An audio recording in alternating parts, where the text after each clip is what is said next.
प्राचीन काल में भद्राचलम नाम का एक राज्य था। उस राज्य का स्वामी महेंद्रादित्य नाम का एक राजा था। राजा महेंद्रादित्य के दो बेटे थे। बड़े बेटे का नाम सुबल और छोटे बेटे का नाम निर्मल कुमार था। राजा महेंद्रादित्य चापलूसी पसंद व्यक्ति था। इसी कारण उसके अनेक कर्मचारी उसकी चापलूसी करके अपने काम निकाल लेते थे। स्वयं उसका बड़ा बेटा सुबल कुमार भी उसी की हाँ में हाँ मिलाकर उसका प्रिय बन गया था।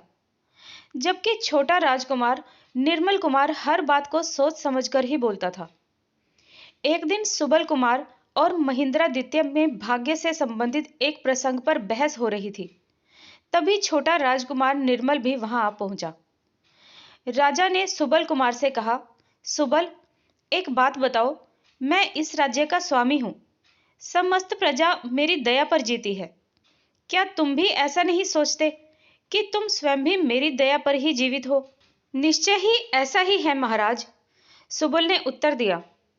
प्रजा के साथ साथ मैं भी आपकी ही कृपा से अन्न भोजन प्राप्त करता हूं। आपकी दया के बिना भला मेरा क्या अस्तित्व है? और तुम निर्मल? राजा ने अपने छोटे बेटे से उन्मुख होकर पूछा। तुम्हारे क्या विचार हैं इस विषय में? निर्मल कुमार ने कहा, महाराज, इस विषय में मेरा आपसे मतभेद है। मेरा विचार से प्रत्येक प्राणी अपने भाग्य अनुसार ही अन्न भोजन और धन धान्य को प्राप्त करता है। तुम्हारा मतलब है तुम भी अपने भाग्य से ही सब प्राप्त करते हो, मेरी दया से कुछ नहीं? राजा ने किंचित गुस्से से पूछा। आप मेरे पिता हैं और इस राज्य के स्वामी भी, इसलिए मैं दया और ममता तो आपसे अवश्य प्राप्त करता हूं, किंतु भोजन मुझे अपने भाग्य से ही मिलता है। राजकुमार निर्मल ने उत्तर दिया। इसका अर्थ तो यह हुआ कि मैं कुछ भी नहीं। तुम जो खाते पीते हो वो तुम्हारा भाग्य ही तुम्हें देता है। क्यों, यही बात है ना? मेरे कहने का यही अर्थ है पिताजी। राजकुमार का ऐसा उत्तर सुनकर राजा का पारा 7वें आसमान पर पहुंच जाता है।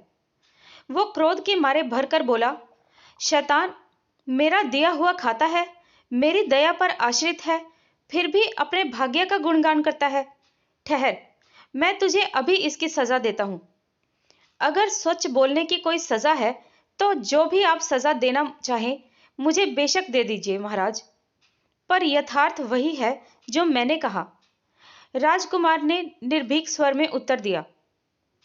क्रोध में बिफरते हुए राजा ने तब एक लोहे का पिंजरा मंगवाया और उसमें राजकुमार निर्मल को बंद करा दिया। फिर वो बोला, अब देखता हूं लोहे के इस पिंजरे में तुम्हारा भाग्य कैसे तुम्हारा साथ देता है। इसके बाद उसने सेवकों को बुलाकर कहा, ले जाओ इस द्रोही को और जंगल के बीचों बीच छोड़ाओ। राजा के आदेश के अनुसार सेनापति पिंजरे में बंद राजकुमार को जंगल में छोड़ आए। राजकुमार ने 1-2 दिन तो भूखे प्यासे गुजार लिए, किंतु जब भूख प्यास असहनीय हो गई तो वो मूर्छित हो गया। संयोगवश उसी समय पड़ोसी देश के राजा जयवर्धन शिकार करके लौट रहे थे। उन्होंने जंगल में पिंजरे में बंद उस राजकुमार को देखा तो वो उसके समीप पहुंचे और ताला तोड़कर पिंजरे से बेहोश राजकुमार को बाहर निकाल लिया। वे बेहोश राजकुमार को घोड़े पर लादकर नदी के किनारे पहुंचे और उस पर जल के छींटे मारे। राजकुमार की तंद्रा टूटी तो उन्होंने उसे जल पिलाया। फिर उससे पूछा, तुम कौन हो बेटा? तुम्हारी ये दशा किसने की? तब राजकुमार ने उन्हें सारी घटना कह सुनाई।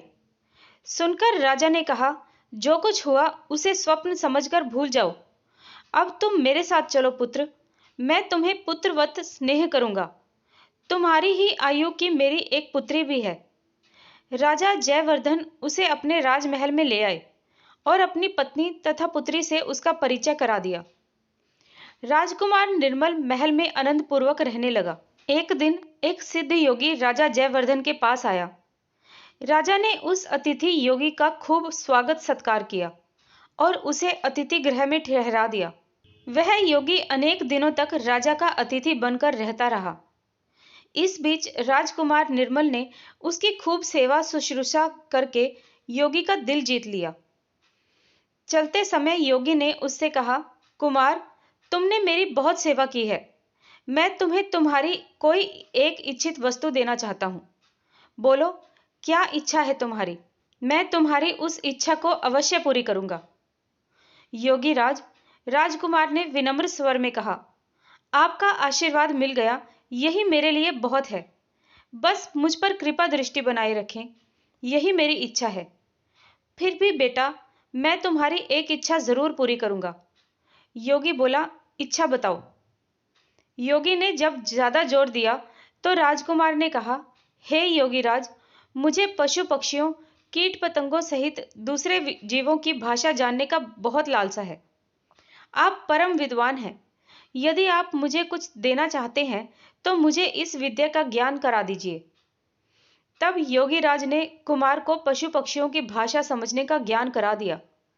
किंतु इस विद्या को सीखने के बाद उन्होंने ये भी कहा कि कुमार, पशु पक्षियों की बोली समझने का ज्ञान तो मैंने तुम्हें करा दिया, लेकिन तुम सावधान रहना।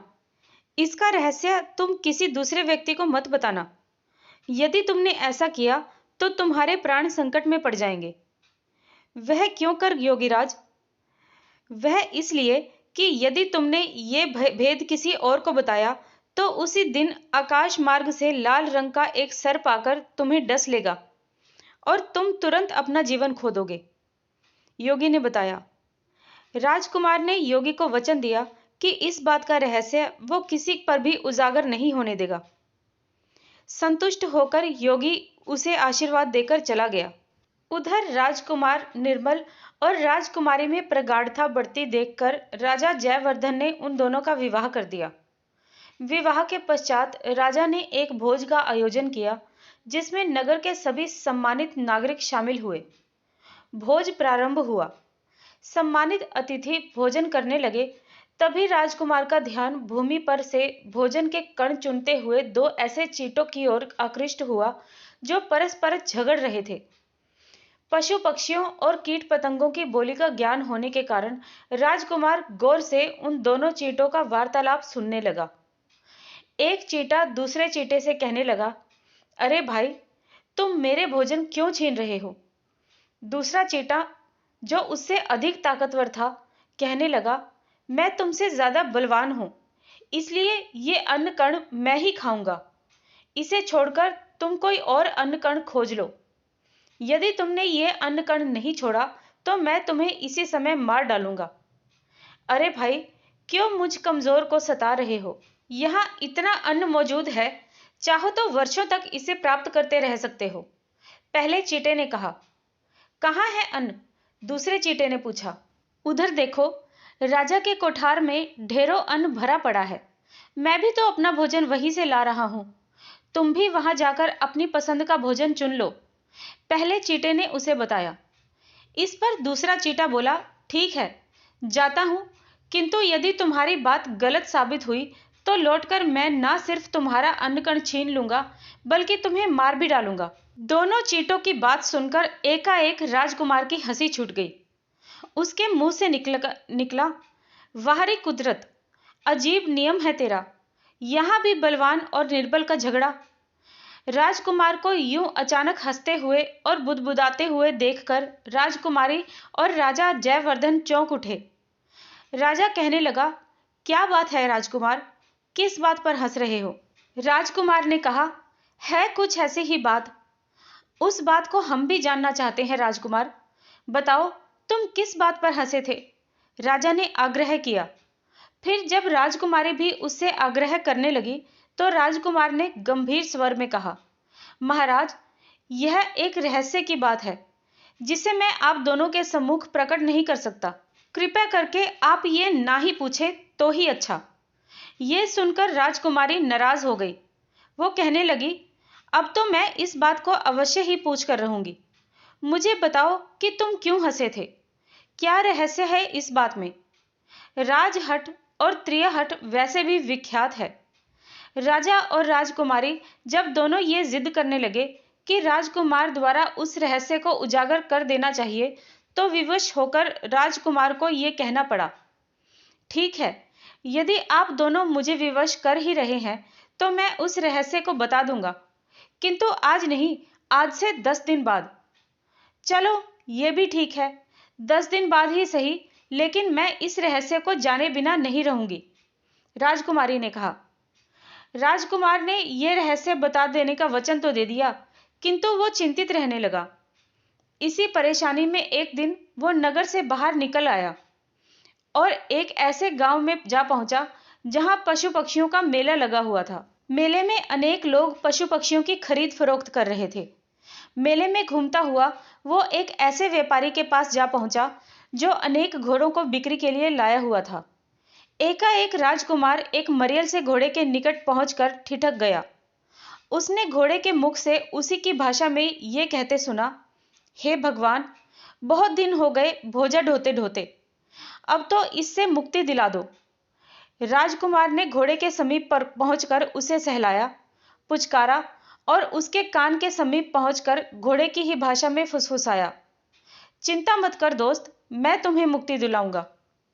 घोड़े के व्यापारी ने राजकुमार को उस मरियल घोड़े में दिलचस्पी लेते हुए देखा तो वो जल्दी से बोला, ये घोड़ा बहुत बढ़िया नस्ल का है श्रीमान, इसे बेहिचक खरीद लीजिए। यात्रा के कष्ट से जरा दुबला हो गया है। इसे अच्छा चारा खिलाओगे तो कुछ ही दिनों में खूब हृष्ट पुष्ट हो जाएगा। सोच विचार मत कीजिए, तुरंत इसे खरीद लीजिए। फिर मोल भाव हुआ और राजकुमार ने कीमत चुकाकर घोड़ा खरीद लिया। व्यापारी मन ही मन कहने लगा, अच्छा बुद्धू फंसा, मरियल घोड़े को इतना महंगा खरीद ले गया। कुछ दिनों बाद जब घोड़ा मर जाएगा तो अपनी किस्मत को रोएगा। राजकुमार घोड़े को एक नदी के किनारे ले गया। उसने घोड़े को नहलाया, धुलाया, उसे पानी पिलाया, उसे हरी हरी घास खिलाई। जब घोड़े का पेट भर गया तो उसने बातचीत आरंभ की, मैंने तुम्हें व्यापारी की दास्ता से तो मुक्ति दिला दी, अब कहो तो तुम्हें स्वतंत्र कर दूं, अथवा चाहो तो मेरे साथ ही रह सकते हो। घोड़ा कहने लगा, मैं तो आपके साथ ही रहूंगा मेरे मुक्तिदाता, मैं आपके उपकार का बदला चुकाना चाहता हूं। लेकिन कैसे चुकाओगे मेरे उपकार का बदला? राजकुमार ने पूछा। घोड़ा बोला, आपका हर असंभव कार्य करके। मुझे कोई साधारण घोड़ा मत समझो मेरे मुक्तिदाता। ओहो, तब तो तुम कोई विलक्षण बुद्धि के स्वामी लगते हो। मुझे अपने विषय में बताओ, राजकुमार ने पूछा। ये एक लंबी कहानी है, घोड़ा बोला। सुनिए, पूर्व काल में मैं एक गंधर्व था। मैं और मेरी बहन देवराज इंद्र के दरबार में नृत्य गान किया करते थे। एक बार एक बात पर देवराज हमसे कुपित हो गए और उन्होंने हमें पशु योनि में पड़ने का श्राप दे दिया। कई पशु योनियां भोगने के बाद अंत में मुझे घोड़े की योनि भोगनी पड़ रही है। मेरी बहन भी एक गाय बनी हुई है और यहाँ से दूर हिमालय की एक घाटी में अपने श्राप की अवधि भुगत रही है। राजकुमार ने पूछा, देवराज इंद्र ने तुम दोनों के श्राप की कुछ अवधि तो निर्धारित की ही होगी ना? हाँ, अवधि निश्चित की थी और वह अवधि अब समाप्त होने को ही है। कुछ ही दिनों में वह अवधि समाप्त होते ही हम दोनों अपना पूर्व स्वरूप पाकर अमरावती लौट जाएंगे। देवेंद्र द्वारा दी गई तुम्हारी अपूर्व शक्तियां क्या तुम्हारे अंदर अभी भी मौजूद हैं या काल के प्रभाव से वे भी समाप्त हो गई हैं? राजकुमार ने पूछा। इस पर घोड़ा कहने लगा, हाँ, वे शक्तियां अब भी मुझ में विद्यमान हैं। इस योनि में भी अपनी उन शक्तियों का उपयोग करके मैं धरती, आकाश अथवा पाताल लोक में बेरोक टोक आ जा सकता हूं, पर मैंने आज तक अपनी उन शक्तियों का उपयोग नहीं किया है। कारण यह था कि कोई भी मानव मेरे उन गुणों को जानकर उनका दुरुपयोग कर सकता था। घोड़े की ऐसी बात सुनकर राजकुमार ने पूछा, अगर मैं तुमसे कोई विशेष काम लेना चाहूं तो क्या तुम मेरे लिए उन शक्तियों का उपयोग कर सकोगे? आप तो मेरे मुक्तिदाता हैं, घोड़ा बोला। आपका तो कोई भी संभव या असंभव कार्य करते हुए मुझे प्रसन्नता ही होगी। ऐसा करके मैं स्वयं को आपके उपकार से मुक्त हुआ समझूंगा। फिर ठीक है, मैं आजकल एक अजीब मुसीबत में फंसा हुआ हूं। मैंने अपनी पत्नी और अपने ससुर को एक रहस्य बता देने का वचन दिया था। अब यदि वचन से मुकरता हूं तो एहसान फरामोश कहलाऊंगा, और यदि वचन पूरा करता हूं तो मेरी मृत्यु होनी निश्चित है। मुझे अपना कष्ट बताइए, मैं अवश्य ही उसका कोई समाधान कर दूंगा, घोड़े ने कहा। तब राजकुमार ने उसे राजा और अपनी पत्नी को दिए गए वचन के विषय में बता दिया। और साथ में यह भी बता दिया कि वचन पूरा करने पर आकाशाचारी लाल रंग के सर्प द्वारा मेरी मृत्यु निश्चित है। यह सुनकर घोड़ा बोला, उस लाल रंग के सर्प को मारना कोई कठिन काम नहीं है राजकुमार। आप मेरी पीठ पर सवार होकर आकाश में उड़ चलना। फिर जैसे ही वो लाल रंग का सर्प आकाश मार्ग से आता हुआ दिखाई दे, भूमि पर उसके पहुंचने से पूर्व ही उसका वध कर डालना। राजकुमार, ऐसे सर्प सिर्फ भूमि पर पहुंचकर ही विनाशकारी सिद्ध होते हैं। आकाश में तो उनकी शक्ति आधी भी नहीं रहती। इसलिए भूमि पर पहुंचने से पूर्व ही तुम्हें उसको समाप्त करने में कोई परेशानी नहीं होगी। यह सुनकर राजकुमार की बाछें खिल गई। उसने ऐसा करने का निश्चय कर लिया। घोड़े को लेकर राजकुमार महल पहुंचा और अपने कक्ष के समीप ही बनी हुई एक अश्वशाला में उसे बांध दिया। उसने सेवक को कह दिया कि घोड़े की विशेष देखभाल की जाए। फिर एक दिन उसने राजा और अपनी पत्नी को बुलाकर उनसे कहा, आज मैं आपको बता रहा हूं कि उस दिन मैं क्यों हंसा था। बात यह है कि मैं पशु पक्षियों की बोली समझ लेता हूं। उस दिन मेरे हंसने का कारण दो चींटों का वार्तालाप था। इसके पश्चात राजकुमार ने उन चींटों में हुआ वार्तालाप दोहरा दिया। वार्तालाप जैसे ही समाप्त हुआ, अचानक आकाश में से एक आंधी उठने लगी, बिजलियां कड़कड़ाने लगी और आकाश घने बादलों से ढक गया। ये देखकर राजकुमार समझ गया कि वचन भंग करने का परिणाम भोगने का समय आ पहुंचा है।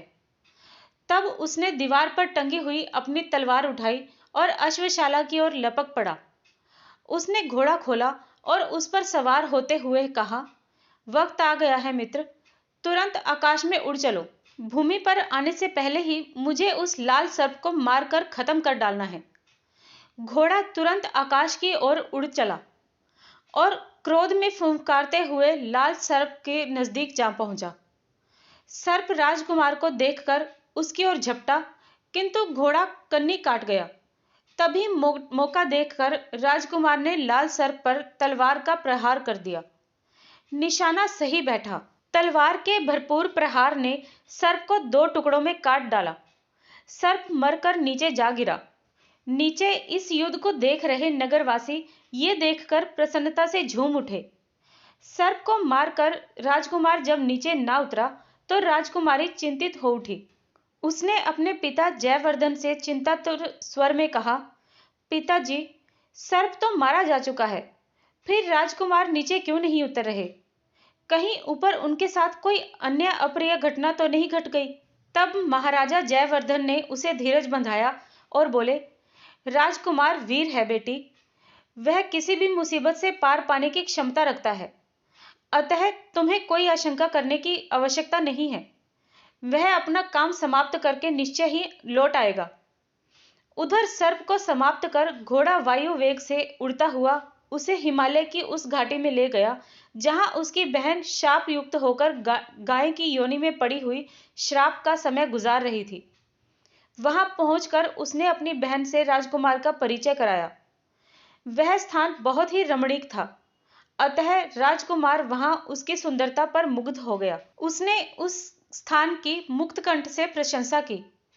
यह सुनकर उस श्राप्त युक्त गंधर्वी ने कहा, राजकुमार, स्थान तो यह निश्चित ही बहुत ही सुंदर है, परंतु जितना सुंदर है उतना खतरनाक भी है।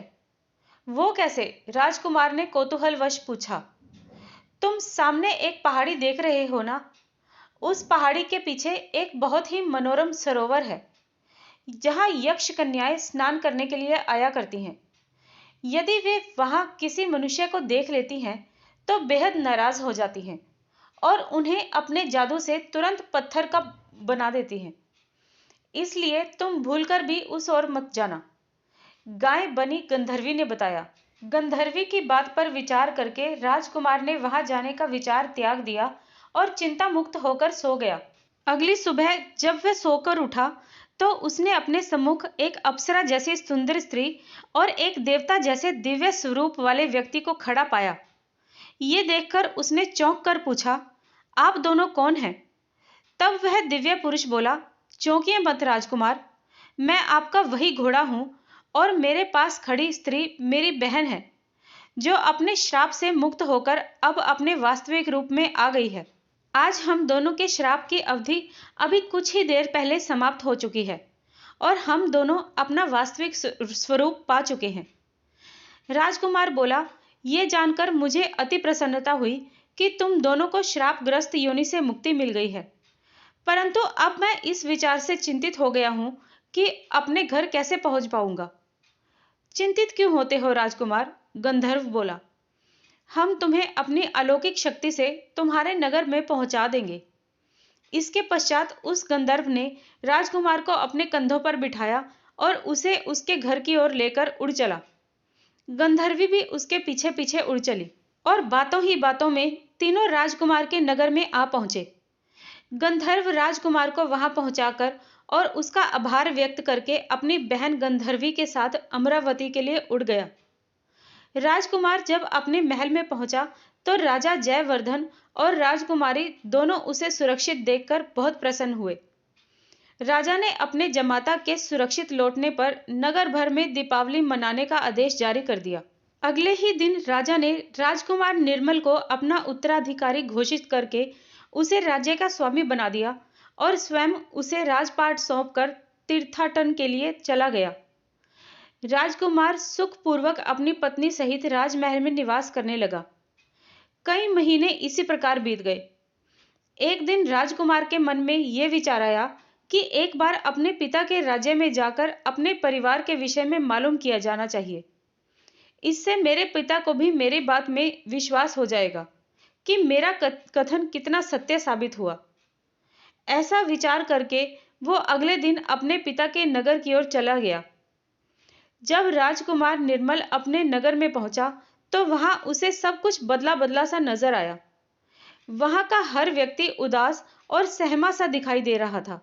राजमार्ग सूने पड़े थे। सही हालात मालूम करने के लिए उसने एक राहगीर से पूछा, क्यों भाई, भद्राचलम में कोई विपत्ति आ गई है क्या, जो ये नगर इतना वीरान और बेरौनक सा लग रहा है? तुम एक हद तक बिल्कुल ठीक कह रहे हो भाई, राहगीर बोला। इसे विपत्ति नहीं, महाविपत्ति ही समझो। जब से हमारे पूर्ववर्ती महाराज महेंद्रादित्य ने अपने छोटे बेटे को मरवा देने का आदेश दिया था, तभी से इस राज्य पर विपत्ति के बादल मंडराने आरंभ हो गए थे। पूर्ववर्ती महाराज? राजकुमार का दिल धड़क उठा। ये तुम क्या कह रहे हो? क्या महाराज महेंद्रादित्य अब इस राज्य के स्वामी नहीं हैं? नहीं, राहगीर ने बताया। कुषाण राजा भद्रबाहु ने इस नगर पर आक्रमण करके महाराजा को बंदी बना लिया था। तब से वही यहाँ का राजा है। और महाराजा के बड़े पुत्र सुबल, उनकी महारानी का क्या हुआ? महाराजा को बंदी गृह में डालकर भद्रबाहु ने उन सभी का कत्ल करवा दिया। ओहो, ये तो बहुत बुरा हुआ। क्या महाराज अब भी कारागृह में बंद हैं? इस पर राहगीर ने बताया, कुछ समय पहले ऐसा सुना गया था कि वो किसी तरह से बंदीगृह से भाग निकलने में कामयाब हो गए हैं। अब वो कहाँ हैं कोई नहीं जानता। अपना परिचय छिपाकर राजकुमार दुखी मन से वापस लौट पड़ा, परंतु उसने उसी घड़ी संकल्प किया, मैं अपने पिता की खोज करूंगा और दुष्ट भद्रबाहु के शिकंजे से अपने पिता का राज्य लौटाकर ही दम लूंगा। मार्ग में चलते हुए जब वो एक जंगल के छोर पर पहुंचा तो मैले कुचैले चिथड़ों में लिपटा हुआ एक बूढ़ा व्यक्ति उसे एक वृक्ष के नीचे बैठा दिखाई दिया। राजकुमार को जाते हुए देखकर उसने आवाज लगाई, भूखे को भोजन देते जाना बेटा, ईश्वर तुम्हारा भला करेगा। राजकुमार इस आवाज को सुनकर चौंक पड़ा और अपना घोड़ा तत्काल उस बूढ़े की दिशा में बढ़ा दिया। जब वो उस बूढ़े के पास पहुंचा तो उसने उस बूढ़े को तत्काल पहचान लिया। तब वो तुरंत उस बूढ़े के चरणों में गिर गया और सुबकते हुए बोला, पिताजी, पहचानिए पिताजी, मैं आपका पुत्र निर्मल कुमार हूं। वृद्ध महेंद्रादित्य ने भी अपने बेटे को पहचान लिया और उन्होंने उसे अपने हृदय से लगा लिया। उनके नेत्रों से अश्रुओं की धारा बह निकली। रूंधे गले से उन्होंने कहा, निर्मल, मेरे बेटे, तुम जिंदा हो? कहीं मैं कोई सपना तो ही नहीं देख रहा? ये सपना नहीं, वास्तविकता है पिताजी, मैं जीवित हूं, पर नगर की दुर्दशा देखकर मुझे भारी आघात पहुंचा है। पिता पुत्र में देर तक बातें होती रही। राजकुमार ने अपने राजा होने की बात अपने पिता को बताई और पिता ने अपनी और अपने परिवार की दुर्दशा का वर्णन सुनाया। सुनकर राजकुमार निर्मल ने कहा, जो हो गया उसे भूल जाइए पिताजी। अब आप मेरे साथ चलकर मेरे पास रहिए। मैंने प्रतिज्ञा की है कि अपने नगर को अवश्य मुक्त कराऊंगा और राज सिंहासन पर आपको एक बार पुनः प्रतिष्ठित करवाऊंगा। वृद्ध पिता बोले, अब मुझे राज्य के प्रति कोई कामना नहीं रही बेटे। परिवार में एकमात्र बचे तुम ही मेरे सब कुछ हो। तुम कुशल पूर्वक रहो, यही मेरी इच्छा है। फिर भी पिताजी, राजकुमार ने कहा, अपने संकल्प को पूरा किए बिना मैं हरगिज चैन से नहीं बैठ सकता। मेरी माता और मेरे पिता के हत्यारे को उसके किए का फल अवश्य भोगना पड़ेगा। पुत्र निर्मल, वृद्ध महेंद्रादित्य ने कहा, तुम मेरे धीर वीर पुत्र हो। मुझे विश्वास है तुम अपने संकल्प को अवश्य पूरा करोगे। लेकिन मेरे मन में पश्चाताप की जो अग्नि सुलग रही है, उसे अब तीर्थ यात्रा पर जाकर ही शांत किया जा सकता है। मैंने तुम्हारे प्रति बहुत अन्याय किया है पुत्र। राजकुमार बोला, भूल जाइए उन बीती बातों को पिताजी। आप मेरे पिताजी हैं। आपका हर आदेश मुझे उस समय भी स्वीकार था और अब भी है। भूल मेरी ही थी पुत्र। राजा महेंद्रादित्य पश्चाताप भरे स्वर में बोले, सत्ता के मद में मैं भूल ही गया था कि होनहार प्रबल होती है। मैं अपने चाटुकार मंत्रियों और पार्षदों के बहकावे में आकर तुम्हें मृत्यु दंड जैसा घोर दंड देने की गलती कर बैठा था। मुझे क्षमा कर दो बेटे। ये सुनकर निर्मल कुमार ने कहा, आप कैसी बातें कर रहे हैं पिताजी। मुझसे बार बार क्षमा याचना करके आप मुझ पर और पाप मत चढ़ाइए। सारी पिछली बातें बिसार कर आप मेरे साथ रहने चलिए और मुझे और मेरी पत्नी को अपनी सेवा का अवसर दीजिए। इस प्रकार समझा बुझाकर निर्मल कुमार अपने पिता को अपने महल में ले आया और उनकी खूब सेवा शुश्रूषा करने लगा। कुछ दिन बाद उसने एक विशाल सेना एकत्रित करके भद्रबाहु पर आक्रमण कर दिया। इस युद्ध में भद्रबाहु की हार हो गई और निर्मल कुमार ने भद्रबाहु का सिर काट डाला और युद्ध में विजय प्राप्त करके अपने पिता को भद्राचलम के सिंहासन पर पुनः प्रतिष्ठित करवा दिया। बाद में जब दोनों राज्यों का एकीकरण हो गया तो एक दिन निर्मल कुमार ने एकांत में अपने पिताजी से पूछा, क्यों पिताजी, भाग्य के विषय में मैं सही था या आप? तुम ही ठीक थे पुत्र। राजा ने अपनी गलती स्वीकार करते हुए कहा, मेरे मन में अहंकार था कि मैं ही सब कुछ हूं। आज मैं समझ गया हूं कि मेरा अहंकार, मेरा दंभ निरर्थक था। इंसान जो भी कर्म करता है उसका फल भाग्य के अधीन होता है। शायद इसी उक्ति को चरितार्थ करते हुए भगवान श्री कृष्ण ने गीता का उपदेश देते हुए अर्जुन से कहा था, कर्मण्यवाधिकारस्ते मा फलेषु कदाचन। हे अर्जुन, तुम कर्म करो, उसका फल देना तो मेरे अर्थात भाग्य के अधीन है। दोस्तों, आज की ये कहानी आपको कैसी लगी मुझे कमेंट बॉक्स में ज़रूर बताएं। मेरे इस चैनल को सब्सक्राइब करें, इस वीडियो को लाइक करें और अपने फ्रेंड्स और फैमिली के साथ इस वीडियो को शेयर भी करें। तो फिर मिलते हैं किसी और कहानी के साथ इसी चैनल पर। तब तक के लिए धन्यवाद।